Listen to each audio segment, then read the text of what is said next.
welcome to episode number 93, Mastering 93. Modern Selling. Yeah, 93, only 7 to 100. Look at Amazing. that. And is this the first time you've dressed up, Carson? Because you look good.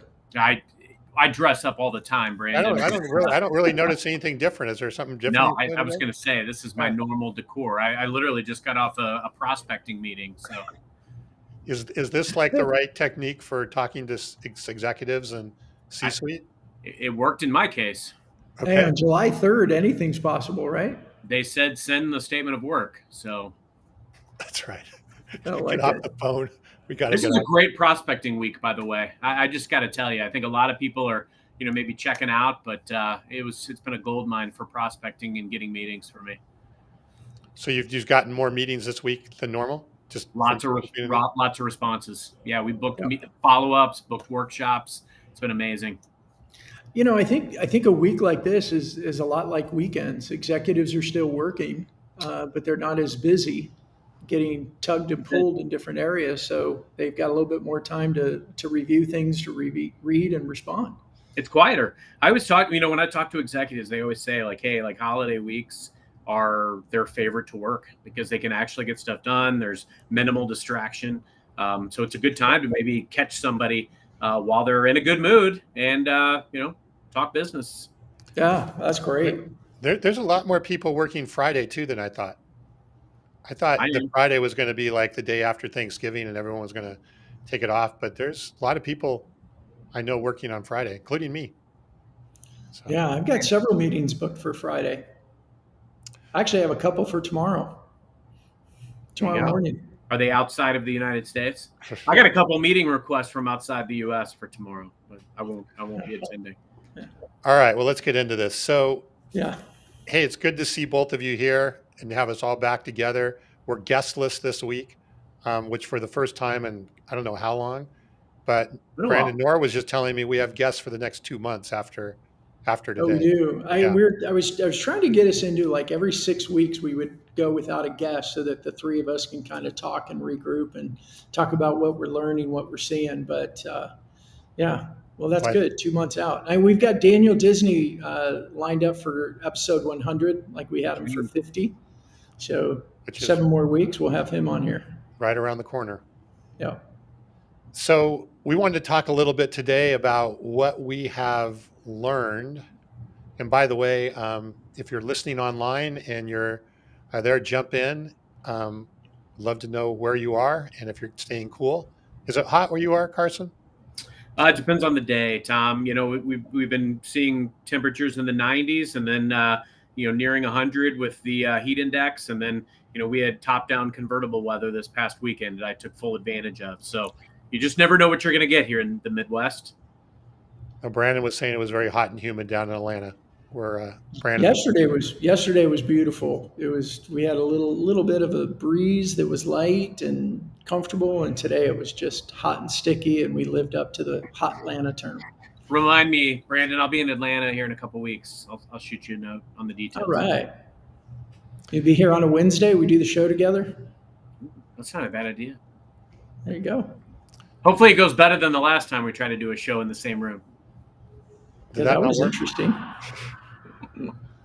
Anyway, all right. A few technical. Yeah, let's get to it. Let's see who's here. Butch is here. That's great. We haven't seen aloha from Bob, but it is the day before 4th of July. So let's see what happens. I don't know if we can go forward with the show without Bob. So, all right, we'll try. It'll be shorter. That's shorter with fewer comments. That's right. All right, so we're halfway through the year, a little more than halfway through the year. Brandon, why don't we start with you with Fist Bump, because you've kind of, I wouldn't say pivoted, but you've really kind of learned a lot from working with people and changed a little bit about even what your charter is on Fist Bump. Why don't you take a second and kind of tell us what you've learned and what you've seen and why you changed the charter? Yeah, that's a good question. And I'm excited to talk about it and then hear Carson's input on it as well, because what we've seen a lot is the value of personal brand, especially from a C-suite. And we've focused that our goal with our customers, and we create content with them, and I want to say that intentionally, that it's with them. We don't really write words for them. We bring them in our digital studio. We interview them for 2 1-hour sessions or 4 30-minute sessions per month. We take their transcripts. We're feeding it into their twin, and so we're taking their words and we're crafting it into messages. But we're publishing for them 7 days a week. We're creating articles, newsletter articles for them, or blog articles for them once a week. We're helping them with the social listening content, comments. And the reason is, what we're finding is rising above the noise is so important right now.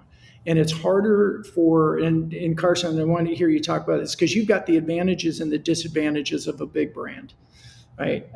In smaller companies, they just look at all that as a disadvantage. So how do they rise above the noise? Well, the LinkedIn is a great way to do that, but you've got to be consistent and you've got to do it all the time. And that's why we've shifted to doing like the 3 posts a week to doing 7 a week.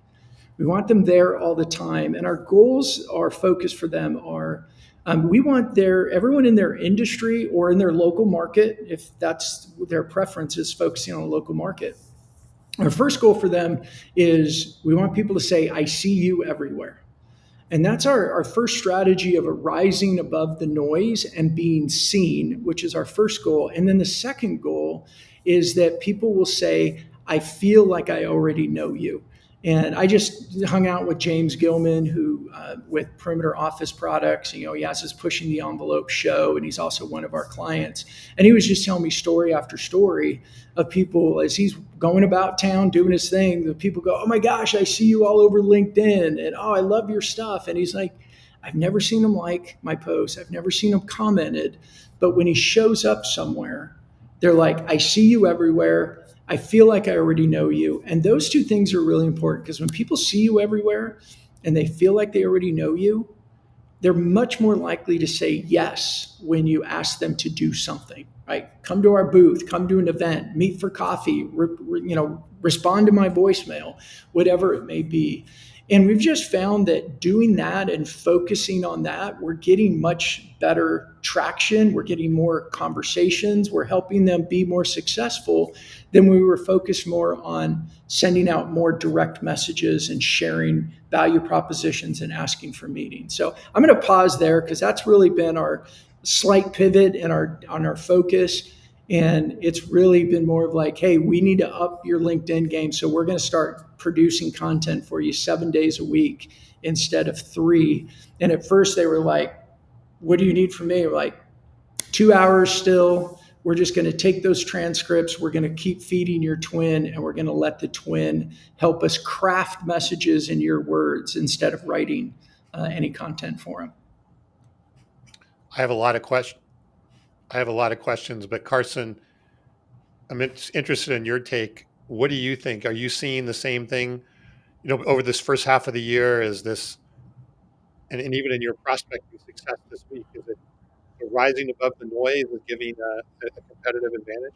Yeah, that's a great question, Tom. And as we were kind of preparing for this session, I know we were kind of texting throughout the week, and I started thinking about kind of a key mantra. I loved Brandon's, kind of creating that image where people already know who you are. And I started thinking about like my personal branding journey, because again, personal branding is really all about figuring out what are my unique superpowers and strengths. What am I passionate about? What am I conceivably a thought leader in?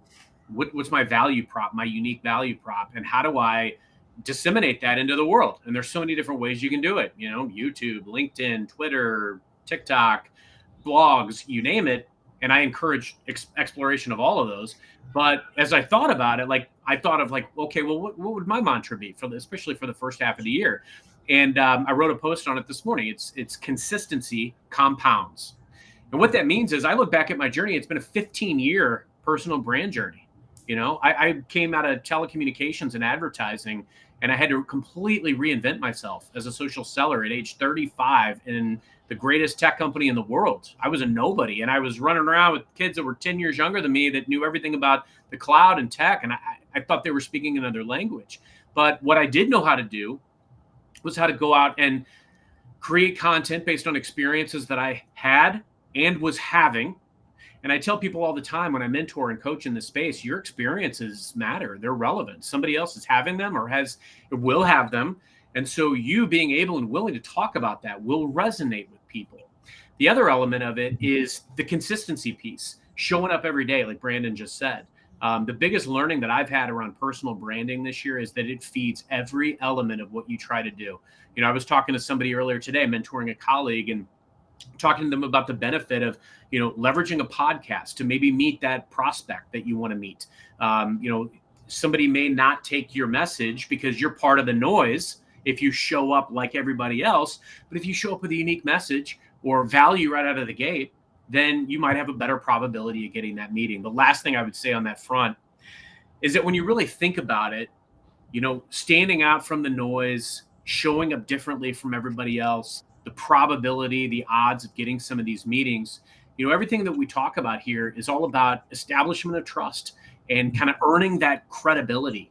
Not everything that you're going to do is going to be perfect. And, you know, it's funny, I was watching some old shows of ours just in recent weeks, watching some clips, pulling some stuff and just tinkering with it. And one of the things that jumped out at me was like one of our early shows where we were talking about people getting started. And it doesn't have to be perfect. You just have to do it. You don't have to do it perfect. Just do it. So going out, find your mediums, talk to your desired target audience, but keep learning and evolving. Because I would tell you, like all three of us, we've radically changed the things that we've done over the years, but always in a way to best meet the people we want to meet. Mm-hmm. That's really good. Hey, Carson, you know, you changed jobs, well, within Microsoft, what, a year ago now, almost? 9 months. 9 months ago. And I had the best year of my entire time here. And it's very specifically because of the way that we're prospecting and going to market and going after new lines of business that this team had never talked to. Did you feel, though, when you took the new job, and I think I know the answer to the question, but you had built personal brand, right, in your previous roles. When you moved into here, did you find that personal brand carried over and that you had a head start in that because of the personal brand? It will go with you forever. You know what I think is amazing, and in my post that I wrote this morning, I kind of likened it to taking your little snowball of influence, which is what I had about 15 years ago, and turning it into an avalanche. The consistency is what compounds. And so, you know, when I meet other sellers, I have people reach out to me within this company, 200,000 employees all the time, and say, I'd love to connect, love to meet with you, love to learn from you. And I feel the same way. I learn from so many people on a daily basis, and I assimilate great things that they're doing into my arsenal, and it makes me better as a seller, as a leader. The other element, moving into the new role, you know, you very quickly, you can moneyball it a lot quicker. I was able to very quickly map out, okay, what's the opportunity? What's the addressable market? Who are we going after? What's the conversation? What's the value prop? What's the conversation that's going to get these meetings? And that's why we're having so much success. In the last 2 months, my team and I, with digital social selling mechanisms, we've opened up 50 net new line of business, C-level, VP level, board level conversations that this team's never had in 7-8 years. In 2 months, 50. Wow.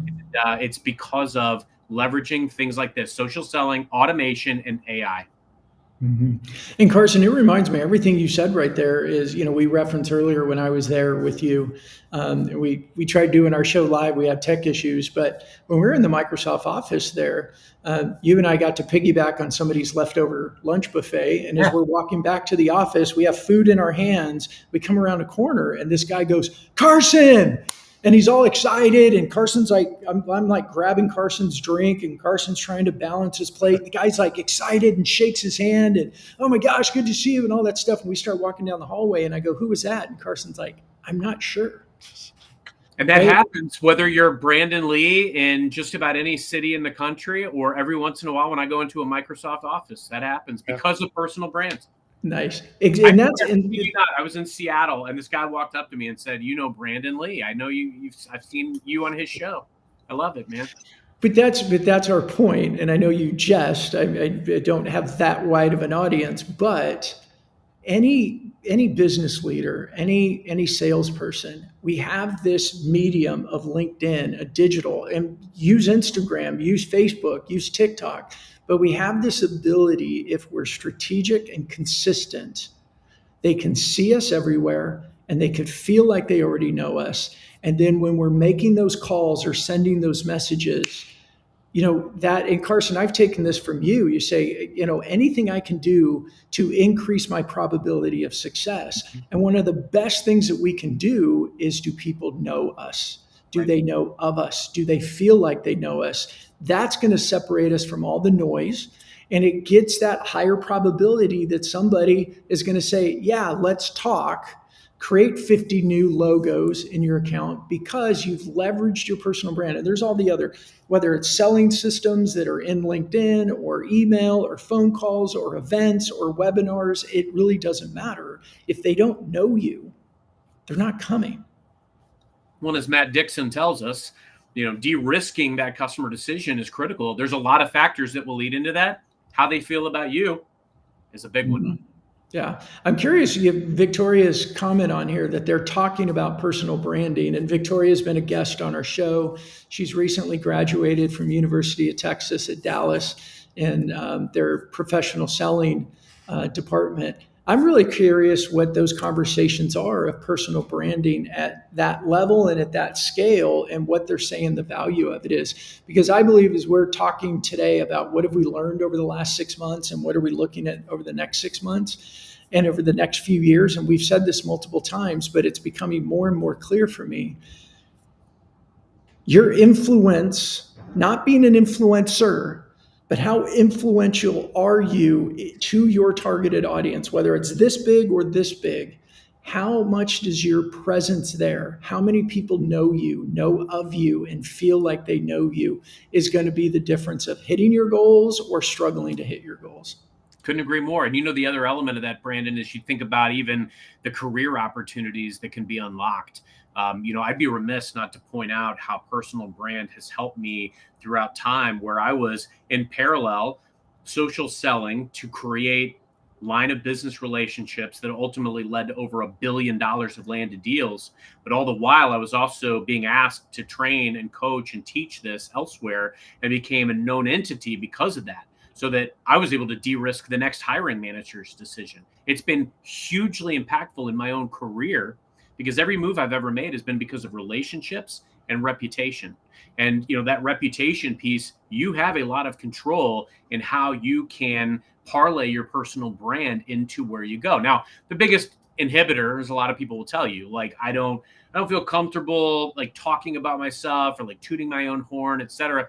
And it isn't about that. It isn't about being braggadocious. It's about being able to articulate the value and the experiences that you've had in a way that it also tells a story to potential hiring managers. They're able to see you and able to say, hey, this person has the relevant experiences and achievements that I envision a successful person having in this role. Now, as a hiring manager, you've de-risked my decision because I see it's all out there. You've given a C-level pitch. You can do so much now, making video resumes or giving like a C-level pitch, or, talking about key wins that you've had. Those things aren't braggadocious. That's just telling a story that de-risks your next hiring manager's decision. So personal brand has ramifications across everything. And if you're not taking advantage of the opportunities to create, establish, and nurture your brand, you're missing out. Can I tell this story real quick, Tom? Yeah. So I had a couple of weeks ago, I had a coffee meeting with somebody here in Atlanta, and sent me a connection request. Hey, we're both in Atlanta. Accepted it. He's like, would you like to get it together for a coffee? And I looked, and he owned a company. I'm like, yeah, sure. So we meet for coffee, and I sit down, and I said, so why did you want to meet? And he said, well, I recently bought a Microsoft partner company out of Tampa. And as I was doing my research, and I'm going on LinkedIn, and I'm going and look at this post and that post, and I look at a post, and then I'm like, you commented on it. And then I go look at another post, and it's like, you commented on it. He's like, I looked at posts throughout the Microsoft ecosystem, and I just kept seeing that you were commenting on things, a lot of things, a lot of different people's posts. So then I went and looked at your profile, and I was looking at what you were publishing. I realized you were in Atlanta, and I wanted to meet you. Why do I give that as an example? Our reputations precede us. The question is, are you showing up? Are you being consistent? And I love how Carson always talks, there's all these tools that can help us do it. But I think problem number one is we got to get over ourselves. We've got to get over the I don't have time. I think there's a big fear factor. I mean, I was interviewed this morning talking about, the four kind of false beliefs that a lot of business owners or C-suite have around LinkedIn. And one of them is they say they don't have time, but what they're really is I don't know what to do and I'm scared to ruin my reputation.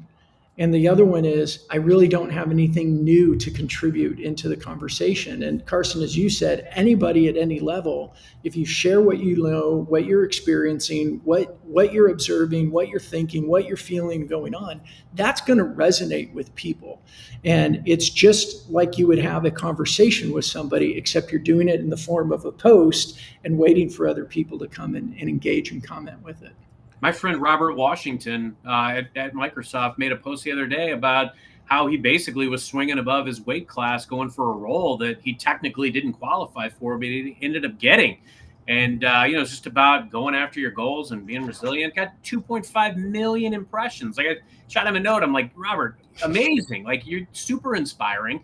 And we've all had stories that are similar like that, where we've gone after something or, got our teeth kicked in, and sharing that stuff builds connection. And that's the key element, is that you've got a desired audience of some sort, whether it's your target customer, target recruiter, hiring manager, if you want to be a thought leader, there's an audience that you want to have a dialogue with and a connection with.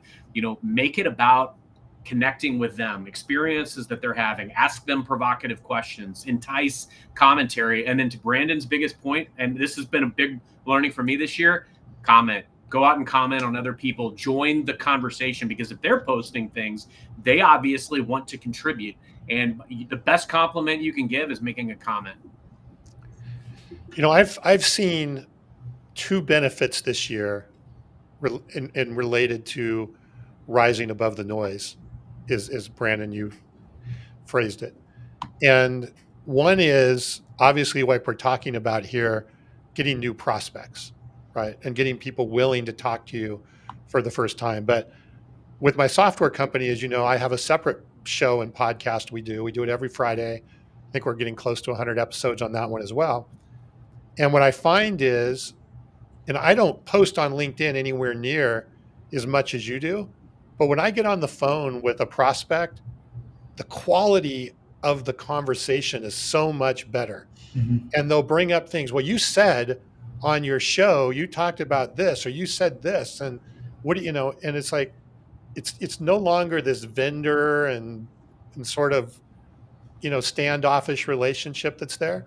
The other thing that I'm finding is that even if the companies aren't moving forward right away or whatever, we're not getting ghosted. So mm-hmm. They actually, you hear a lot, right? It's okay to ghost a salesperson or whatever. They're not looking at us like salespeople.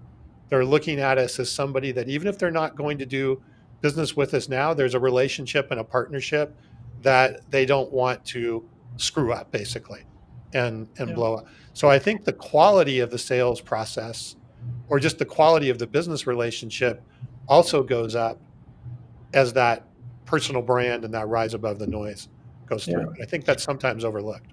It is. And I think, telling stories helps with this. And Carson, I know you have a lot of them as well. But so this morning I had a breakfast meeting with Natalie Bourne. And I've told this story before. Natalie is the person who, I was at the airport a couple months ago, pounding away on an email before I boarded my plane, and she tapped me on the shoulder and she goes, "Brandon." And I looked up and I went, "Hi." And I didn't know who she was. But she's like, "Natalie from LinkedIn." I'm like, "Oh yeah." And she gave me a great big hug and we talked, and she's like, "I've got to run to my gate, but I have 3 of our clients that I need to get introduced to you." I said, "Great, awesome." And we had breakfast this morning. We talked, and it was like, "Hey, how can we work together? Because our clients need what Fist Bump does." We keep telling them, "Hey, you need to be more active on LinkedIn." And it was an accelerated conversation because of my personal brand, the content we produce, our show, my commenting, I think it always comes back to I see you everywhere and I feel like I already know you. Tom, to what you were saying, is those conversations are different. You're not starting from, hey, let me figure out how to create some credibility about who we are and what we do. It's like your credibility is already there. That's half the reason they're on the phone with you to begin with. Right. And you can move or accelerate that or, jump a few steps. Yep. I'll even take it one step further. And you know what I think is interesting? A lot of times we shy away from the content piece because we're afraid of how it might land with some other target prospect. And that's a valid concern. I've done a lot of philosophical thinking about, hey, a business executive couldn't care less about my thoughts in the sales thought leadership realm. In fact, if anything, it would probably be a turnoff.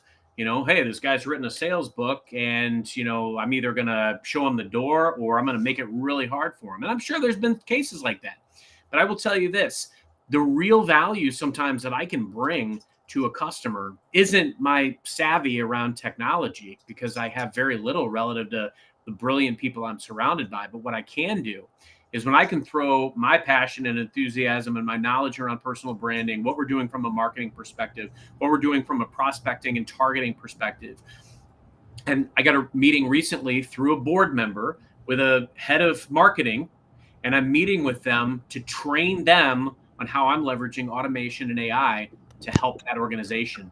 And that's an organization that I support. I'm not going out and trying to sell a product or licensing or anything like that. It's about establishing the relationship. Relationships beget deals. And that's the key element. And to figure out what is your unique value prop, how can you leverage your personal brand in a positive way to help these folks that you serve? Brand is maybe hurt you in 1 out of 10 situations, but 9 out of 10, it's going to help. Yeah. Is the expression, it's not what you know, but who you know, true? And if that's true, it just screams volumes to your personal brand. And I know we got these words like personal brand that get in the way, but it's your reputation. It's where do you have influence? Who knows you? Who do you know? And we've got this screen, this LinkedIn thing that's working for us 24 hours a day if we show up and if we're consistent. Hey, I want to welcome Bob because we almost didn't start the show, Bob, because you weren't here earlier. So Aloha. Thank goodness. Aloha. And I want to hit a couple of these questions here, starting with William and Brandon. I would like your take on this, maybe to start. Yeah. What do you think is the priority, personal brand or corporate brand? Yeah, and I love that question. Let me first address it this way, William. I think there's a false belief with a lot of C-suite and business owners that social is self-promotion. And it's if we think about some of the influencers on TikTok or Instagram or something, sure, they're very, very much self-promoting. But in our business world, it's like going to a conference when the C-suite is known at the conference and they walk around and people know them, they shake hands, it elevates the entire brand. I think in the season that we're in, where people are fatigued with corporate pitches, they're fatigued with new companies, they're fatigued with startup and new messages and all of that, it's a better, easier, faster, more human way to build brand through the C-suite that becomes like a mouthpiece for the company. So I think building the personal brand, and you look at some startups that have done this really well, they don't have huge budgets, but they have a CEO or one of the founders that takes on like, hey, we're going to go use LinkedIn organically. We're going to build this reputation of our company, and the brand grows as the individual person grows. It's actually, I love the question, William, because there's a couple different ways to answer that. And first off, Brandon, you're spot on. But like, I think back about Darren McKee and how he's talked on even our show about how he's done work posting 1,500 consecutive days. And he knows companies that both didn't value what he had built from a personal brand perspective and maybe were intimidated or scared by it and tried to limit it, but also those that have embraced it and benefited from it. And I will tell you, I work for an organization that has embraced mine, and you've got to do it respectfully. I think there's room for both. I will tell you, I unexpectedly lost my job twice in the span of a year back in 2010, 2011. And 2012. And it was challenging for me because I had no network. And I had to learn the hard way that my network was my net worth and that I had to go out and get these relationships and develop a brand. And I did it. So your logo is going to change. So that's the key element. But while you are paid to be an ambassador of a company, it is important that you use your brand for the greater good of that organization. Like today, I find ways, and often when you talk to organizations, there's a challenge with sales and marketing. They don't see eye to eye. They don't help each other out. I have reached across the aisle intentionally, worked with marketing so many times. In fact, it was marketing that got me in front of our CEO last year to give a speech to represent the voice of the sales field for the entire company. Wouldn't have happened without that relationship, but also me intentionally using my brand and the things that I've learned about brand to help marketing and make our company brand better. So be intentional about not only how you're building yours, because your brand is going to follow you no matter what logo is on your back, but the other thing is be intentional about how you are actively supporting the brand of your company. And it reminds me to William's question. I think that the corporate brand often speaks from a marketing voice. It's much more like a billboard, right? It's giving information. A personal brand, an individual, can speak more from a conversation. Like the type of content that an individual can create is much more conversational. And I get it, we publish content, but we also comment. But it's much more conversational, where the corporate brand is more billboardy. It's like sharing information. And I think that's where the opportunity is with that 1-2 punch to really elevate both that personal brand and the corporate brand simultaneously. Well, and this kind of, I want to hit a couple of these questions here. What we're talking about, I think, ties in really well to Victoria's question. She says, "What are some of the difference you all," she must be from Texas, "have seen with personal branding in smaller Tom, it's y'all. It's not y'all, you all. It's y'all. Yeah, y'all, Y'all. get it right. okay, Y'all. Yeah. y'all have seen with personal branding in smaller companies versus larger companies, like Microsoft." Um, I think what you were saying, Brandon, it's almost impossible for a small company to have a big corporate brand, right? It takes years and all of that. But a one-person company can build a personal brand or Mhm. can and do that. And I'm interested in your take, but my take on this is I don't think it's a lot different. I think building a personal brand in Microsoft versus building a personal brand in Fist Bump or Lead Smart or whatever our smaller companies are. In fact, it might be a bit easier because you're not overshadowed with some of the other things there. What's your guys' thought on that? Go Yeah, I for mean, it, look, Carson. regardless, you're going to go through a lot of the same steps. And, this actually touches on another question that Victoria asked in the chat. Any tips and tricks for building personal brand as someone who is starting in a new organization? Look, I started doing these things when I was at a very small organization, and I worked at a couple of small consulting firms before making a move to the behemoth, right? And the steps are very similar, because at the end of the day, you got to find your unique voice.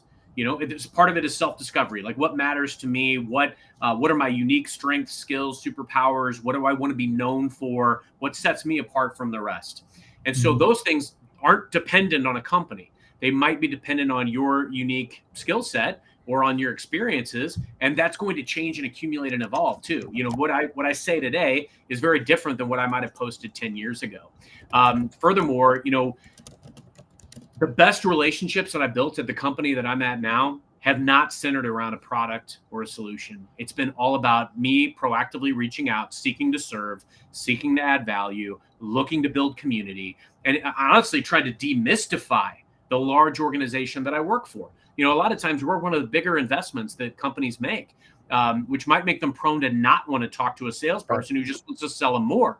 So what I've learned to do is if I show up seeking to serve and talking about, hey, these are things that you're entitled to because of what you're doing with us. That's how I get meetings. And I don't show up trying to sell them anything. It's, hey, let's work on, what looks like a win to you. All of those fundamentals can be applied whether you're at a small organization or at a very, very large one. And I think the last thing that I would say is, another similarity and another tip and trick, it's all about networking. There's a lot of people that I look to network with. And it could be executives at target customers. It could be people that are a heck of a lot smarter than me that have been there, done that of what I'm looking to do, or people that are being super, super successful in the game that I'm trying to play.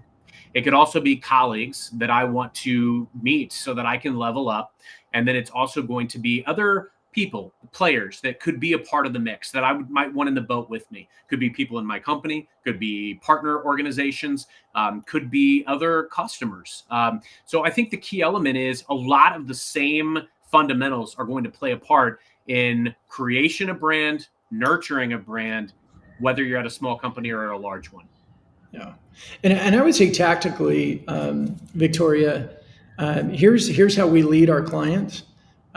Three key topics, right, that are they're most relevant to you, your business, and your prospect. And then the fourth one is about your humanity. Now, I use the word humanity on purpose and not say personal, because you say personal and you get people thinking, oh, well, Facebook is that. And is it? No, no, no. We got to bring our humanity into it, just like we do in a live networking event. We don't only talk about business. The way that we connect with people is having more of the human conversations. You know, I look at Carson right now. If I didn't know Carson, I'm like, dude, I love your shirt. What are you doing for 4th of July?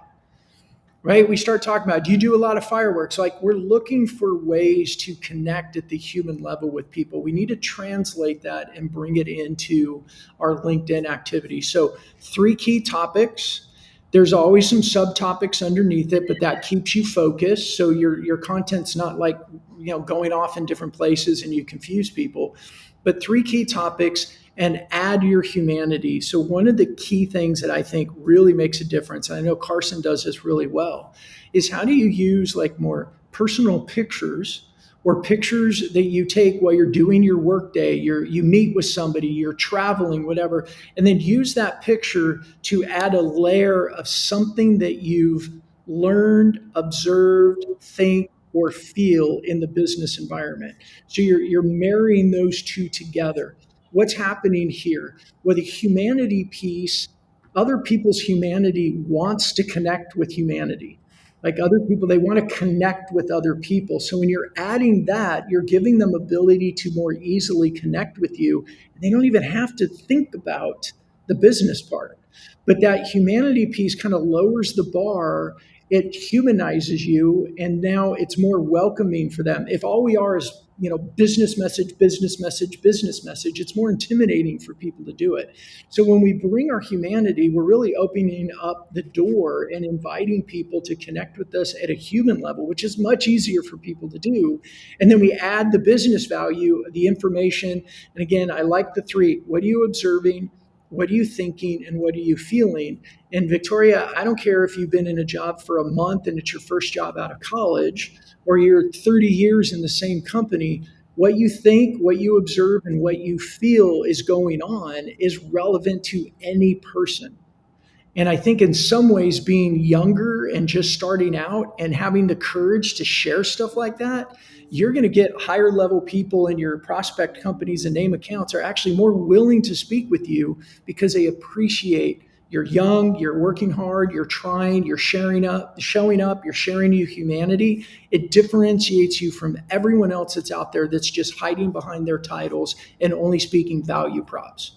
And don't let anybody stifle you, because you're Yes. absolutely going to get people that don't get it or don't want to do it, that say, I don't understand. I don't know why you're doing what you're doing. I hate the self-promotional stuff. I mean, look, I get it. I absolutely have people that probably hate seeing my ugly mug show up on their LinkedIn feed every day. But the bottom line, I do it for a very intentional reason. And I do know that it is meaningful to certain people where they're able to learn from experiences that I've had, or things that I've learned from other people that I'm willing to share and pay forward. So you're not running the same journey. You're not running the same race as some of these people that might tell you to not do it or stop doing it, or that they don't get it.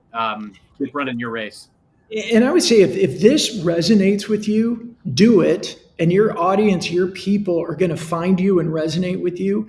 And yeah, there's going to be some people that they're not for you because they think, oh, I don't like this style. I don't think I've ever told you this, Carson, but I do have somebody that told me, I don't understand what Carson does on LinkedIn. I don't understand his goal and da, da, da, da, da. And then you know what? I never try to explain what Carson's doing. I just go, well, Carson's not for you. And that's okay. There you go. And that's okay.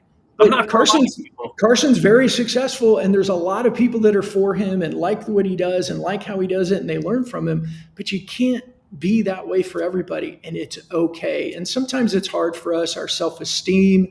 We want everybody to like us, especially when we're younger. We're in this business trying to make a name for ourselves. Man, the riches are in the niches. When you get clarity on who you are and you go at it, what happens is your audience is going to find you and you're going to find them, and it's going to be a multiplier effect. Hey, let's hit Bob. There's a couple of good questions here I want to make sure we hit, but I want to hit Bob's question about, are companies more understanding about being a dual agent for both yourself and the company? Yeah, I was going to say the same thing, Carson. I think it depends. I think there are definitely, I think honestly, I think there are definitely companies where, depending upon your role in that company and so forth, that can be frowned upon, or at least, questioned.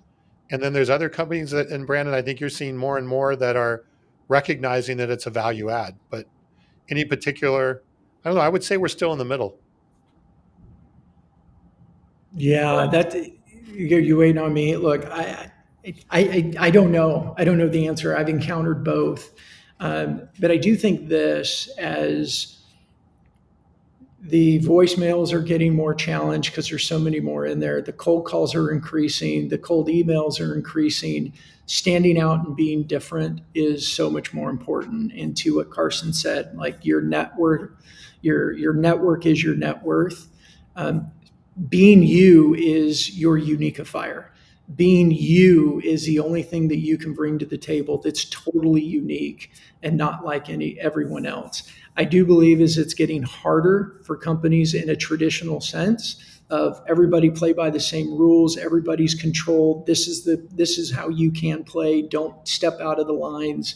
That environment is being more and more challenged to be successful. And what we do see is those that are embracing and empowering their team to go be successful. And yeah, there's always the fear, hey, their personal brand's going to get here and they're going to get recruited away. You know what? People don't leave companies, they leave managers. Right. And if they're happy where they are and they're encouraged and they're supported and they're helping be the best version of them, they're not going to leave for a small increase in pay. So I think it's culture specific in companies, and I think those that are able to embrace it and trust and empower their people, they're gonna have dividends return on it.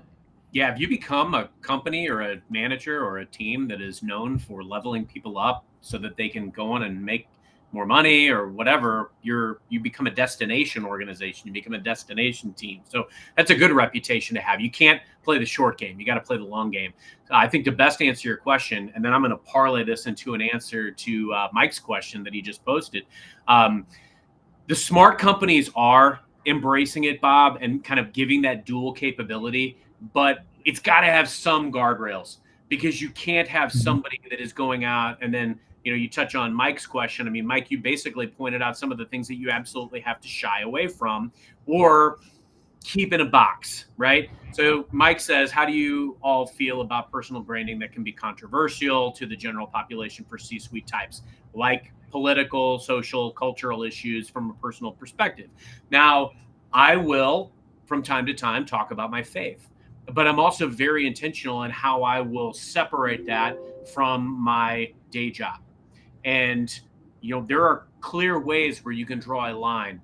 I don't talk about politics on social media. I kind of, I got away from that several years ago. I used to get into political tussles on Facebook. It's not worth it. And I think the key element is you don't want to do or say things that are going to tarnish either your personal brand, alienate others, or tarnish your company's brand. And so if you're smart and savvy about it, I think companies are by and large being smart and savvy about embracing it to that point. I try to operate. I have never once in 10 and a half years at my organization been told, you need to pull that down. You need to not post that. You can't do that. So the thing is, I mean, as personal branded people, I think you've got a pretty good arena with which to play, but don't do anything to tarnish your personal brand, alienate other people, or tarnish your company's brand. That's my general rule. Seems like good common sense. Yeah, and I think there will be some outlier cases where the CEO is very connected to a certain cause, and you want to take that on. And I'm trying to think of some good examples. I think the pillow guy, far right wing, didn't serve him very well long term. But it was his personal brand and his company brand were kind of all in on one thing, and it was infused together. And right, wrong, or indifferent, agree with him or disagree with him, I think, as an example, that was an example where they were very enmeshed together. I think unless you're very, very clear on who you want to be and what you want to do and put a stake in the ground around something controversial like that, it's probably best just to stay away from it. Wow. It's interesting the number of questions that we've had today around personal branding is more good questions than I think we've had in any single episode we've had a lot of comments, but some really good questions. Mm-hmm. Um, I and like actually, Jeff's comment on there, Jeff Leisure's comment. I think that's worth us talking about. oh, the highest number of impressions is always when I say something Mm-hmm. in and about me, never a business value proposition, about 100x. Wow. Mm-hmm. Okay. So I'm curious what you two think before I share what I think about it. Is that valuable? I think it's very valuable. I mean, I think, showing any type of learning lesson, experience, opportunity for growth, something around mindset, but a story, an experience, those types of things really resonate. And I think about people that I follow. What do I engage in most frequently? And it's a lot of thought leaders that share their stumblings, share their what they perceive to be inadequacies, or kind of their crosses to bear, how they fought through them, overcome them. That stuff resonates. I mean, why do we go to the movies? You want to have a connection, but you also gravitate, you have an emotional reaction when you read these posts, because it's like, wow, I can relate to that. Those are the types of characters that I relate to when I read and when I watch movies and shows, is somebody that has some trait, or even maybe an Achilles heel that I share, where I can almost like throw myself into that character. And I think we see the same thing when we're following a social feed. If I can relate to that, I'll engage. Tom, what are your thoughts? Um, well, I think the key. This is my personal opinion on it, right? Um, I think that the balance, to me, if you can, 1 + 1 can equal 3. So if you can add a bit of the personal aspect to it, but then tie it back to, and I'm not saying 100%, right? There may be a post which is 100% personal, but I don't think I would make those, the majority of my posts, right? So if I can balance some personal, hey, I'm out for a hike and boy, this was a steep climb and this reminds me of the business steep climb or whatever. I think tying things together is would be my approach to it. But I also think it does matter to who you are, right? Everybody's a bit different on what works for them. Brandon, what you works for you is probably not going to be exactly the same that's going to work for me and vice versa. So I don't know that it can be a, cookie cutter answer. Yeah, I agree. And I think what you just said there at the end is probably where my answer would start is, like I said earlier, getting your three key business topics and some subtopics, but always bringing your humanity into it. Because without our humanity, we're just like everyone else. Our humanity is our unifier that we bring. And those stories, those pictures, those experience are what make us unique, and they make us more memorable. Especially because in LinkedIn, most people aren't sharing those things. They're scared to, they're nervous to, they don't feel empowered to, whatever. They're just not doing it. So when we show up, and I know Jeff's got some posts with, having morning coffee with his wife or doing some things with his dog. Even the fact that I just said that, I remember those things. If Jeff was just posting about his company and what they do in the fire industry, I probably wouldn't remember nearly as much, because my humanity is connecting with his humanity. I'm going to remember the human elements first, before I remember the business elements. It's just the way our human bodies, our human brains are created. We're meant to be in community with people. And when we show up that way in LinkedIn, more people pay attention to us. And we get that, hey, I see you everywhere and I feel like I already know you. And one of the biggest challenges with LinkedIn for most people is they start and they don't get the immediate feedback and they quit. And but then you get, like I go back to I love the story with James Gilman because he texted me on a Sunday morning one time and he's like, "Oh my gosh, I get this thing." He went to his high school reunion the night before. He's like, "It's like I was the prom king." Everyone's like, "Dude, you're crushing it on LinkedIn. I love all the stuff that you're doing. Your show's great." And he's going, "I've never seen them like or comment on any of my stuff." Like they're not going to do it right away. But the more consistent we are, the more of our humanity we bring to it and layer it in with our business acumen and our experiences and our value propositions, we just stand out. And it is a reputation, it is a personal brand. And as we talked about at the very beginning, the more people feel like they know you, they're much, much more likely to say yes when you ask them to do something. So Brandon, you use the Jeff's example with his family, I believe, or his dog. Does that then grab more mind share of you for you by seeing a post like that versus just strictly a business post? Is Yeah, it, for yeah, me personally, in my style, absolutely. For me, it does, and I think there are some people out there that will say, "Oh, I just anything personal, I don't pay attention to." You know what? I'm probably not going to be the best fit for somebody like that because as I've gotten to know myself more and embrace, because when I first started on LinkedIn, man, as I say, I hid behind my title. The only thing I published was about the company, about our value proposition, buy our stuff.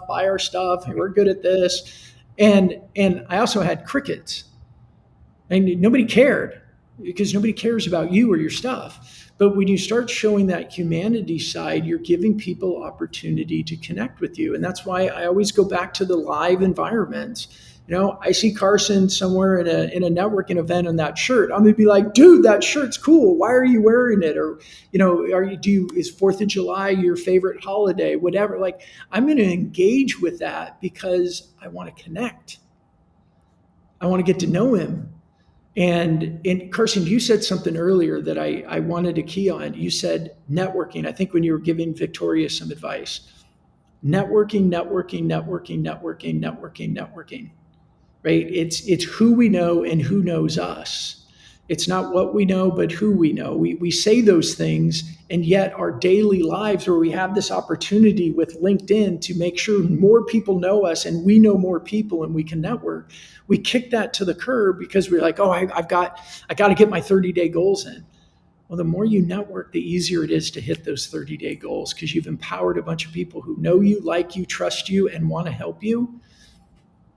We're just missing out if we don't pay attention to that. look at Bob's post here. You must have used AI to create this. This is pretty remarkable, but I mean, that would stick. You're just missing the hashtags, Yeah, Bobby. that's You need right. some It's missing hashtags the for that hashtag. and a personalized picture. That's right. Mm-hmm. A picture of you eating your good dinner Yes. that was good, that was there. You know what I want to address this real quick. And Bob, it may feel like I'm throwing you under the bus, and I don't mean to do that. But when I talk a lot about bringing our humanity into LinkedIn, and the response is, "Well, this isn't Facebook." It tells me a lot about the person on the other side. And I don't, Bob, I'm not implying anything, but usually if they go, "Well, this isn't Facebook," it tells me a lot about that person. It tells me that they're not as comfortable bringing their person into business. And that's okay. It's just not my style. But I also think somebody who's not willing to bring their person, their humanity into business, they don't have as many um, opportunities to connect with people. You got one shot. Your value proposition, your business brand, your competitive advantage, that's all you got. But if it's true that people do business with those who they know and they like and they trust and who like them, you're missing out on all that opportunity to find those areas to connect, or more importantly, for other people to connect with you when you don't bring that to the table. Carson, I think Brandon's in the zone today. It's like we've missed the Brandon in the zone. Um, He is. There's something in the air. He's on Well, fire. and I can speak to that because the pivot that you mentioned, Tom, is what I've really learned and seen over the last 12 months, but especially as we started looking at this, go, how do we help customers better? This is what we're finding that works. As we're getting C-suite more comfortable, and some of them, quite honestly, it was out of desperation. They're like, hey, all the other stuff that we've done for the last 20 years, it's just not producing for us. So I'm finally ready to embrace this. Like, lead me, help me, guide me. And um, I tell everybody that, think of fist bump like the bumpers in a bowling alley. What's the worst part about bowling? You're going to go in the gutter. What's the worst part of LinkedIn? You're going to screw up and go in the gutter, right? So with fist bump, it's like, it's the bumpers. We're going to keep you out of the gutter. And like the bumpers, we're going to bounce you. So you're always going down the alley. You're always going to hit some pins. You may not get a strike every time, but you're not going in the gutter. And I think that's what a lot of C-suite and business owners need, that confidence in getting there. And our biggest differentiator is ourselves. And if we're not willing to bring that into this powerful tool of LinkedIn, we're just missing out on a very, very powerful opportunity because we're scared. And life is scary, business is scary, missing our goals is scary. That is for sure. We've got to get to a point now where we're willing to take those risks. Like, my team is pushing me now. We've got we're talking about what are some of the things that are new. I think over the next 6 months, go on your phone on LinkedIn and click the video, and you start looking at the video feed now. It's going to feel more like Instagram. Guess what? That's the style that's coming into LinkedIn, and we've got to push ourselves to be there if we want the eyeballs, if we want the network, if we want the reputation. Sorry, Tom. No, I just think based on the questions and the quality of the questions we've had today, if I look ahead, I think personal brand over the next 6 months is going to be maybe one of the most defining key strategies over the next 6 months. Well, And and it's clearly really more and more people care about it. it's going to be all about the ways that people can continue to make deposits into the personal brand bank, because those are the things that are really changing. Like, I we were talking about the new role that I took on, and just the ways that you can leverage automation and AI to help fine tune your approach with keeping your humanity constant in that approach and messaging is making all the difference in the world. And I think you're going to continue to see ways that, you can repurpose content with AI, and ways that you can take something that was a podcast interview or a video that you did 6 months ago and then turn it into a new post with a picture next to it, plus an article or a blog with a AI generated image or a personal image. I mean, there's so many, the possibilities are endless, but at the heart of it, the humanity's got to be there. I wanted to hit on one of the questions Bob made. Do you find that the younger generation has been conditioned by the anonymity of social media so that they have a difficult time being authentic?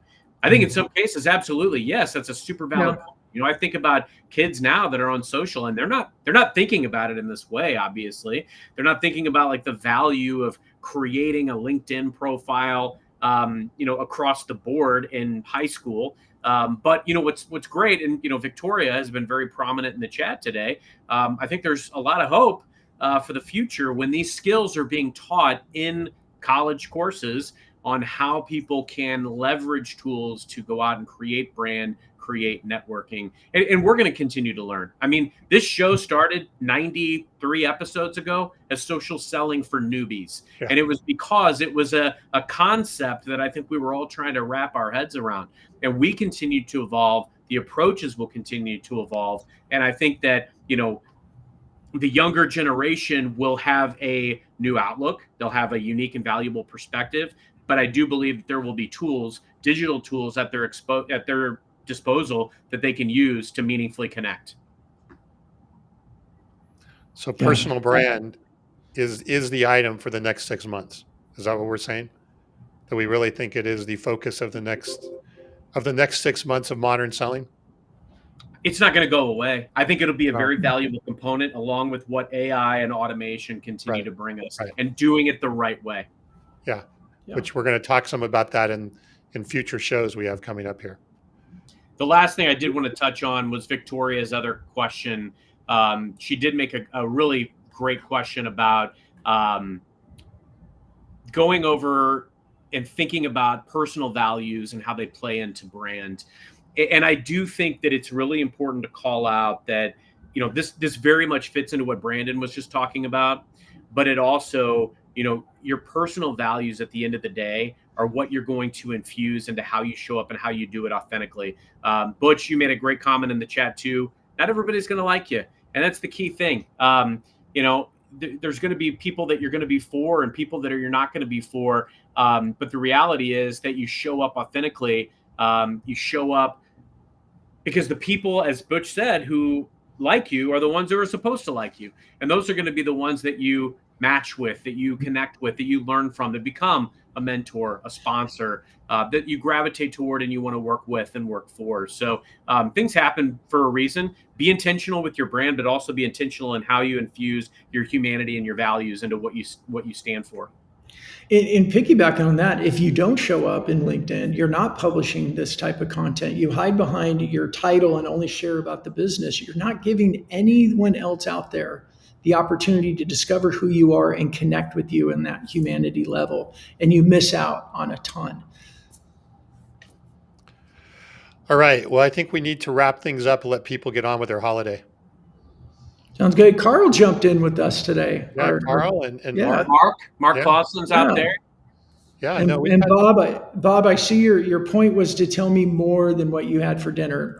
So thank you for that. I wanted to use that as an example to talk about what I talked about. But yeah, right, I'm right there with you. Sorry, Bob.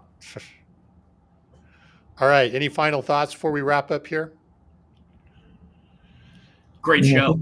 Yeah. Great. Appreciative of the comments, the questions, the engagement. I mean, you know, as these continue, it's just been so great to see the community that is engaging and knowing too that people that are in the chats and the comments are connecting with each other and learning from each other. So I continue to be inspired by that. And I got a lot out of even just preparing for this show. It's always good to be reflective of, you know, what you're learning along the way, how you're evolving. You know, it's important too, you know, whether you're succeeding right now or you're stuck in a rut, look back and, you know, there's been some really great experiences that we've all had that we can learn from. You know, sometimes we have to pivot a little bit and evolve, but hopefully we've done some work today to really embellish upon why personal brand is so important and the impact that it's had for us. Yeah, well said. All right. Well, thanks again, everybody. Thank you for all the comments, all the great thoughts. Really appreciated. Everyone have a great 4th of July holiday. I want to make sure everybody shows up with 10 digits on Friday.